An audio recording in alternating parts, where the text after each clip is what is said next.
It's the gnome, Pum-Pum-Face the gnome. Do you want a story? Yes, Teacher Anna-Marie, pretty please, with a cherry on top. 1, 2, 3. But it must star me. Wonderful, beautiful me. The gorgeous, stunning Pattern Dutton. Oh, all right, but you'd better say please again.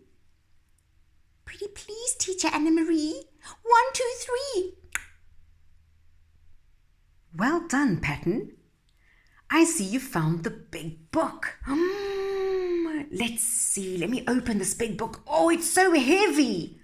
Time to use our imaginations. It was a lovely, lovely sunny day, and the children were visiting Grandpa Fox. Zack and Pattern Dutton were playing in the garden. Can you hear the tractor? Oh, it's so exciting. The children were playing hide-and-go-seek. Zack was looking for Pattern. She was trying not to move.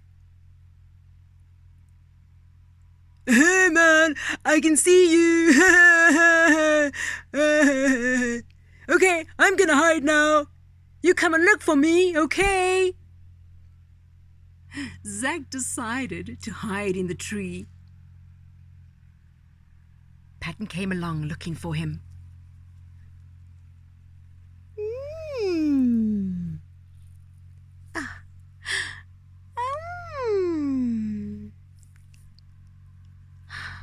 I'm so gorgeous.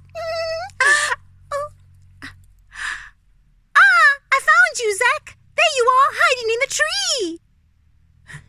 Now, let's explore. Yes, let's explore. Come on. This is so exciting. Ooh! Suddenly, Pattern gave a squeal of excitement.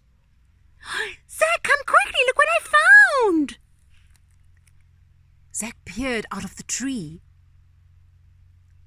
What did you find, man? A door.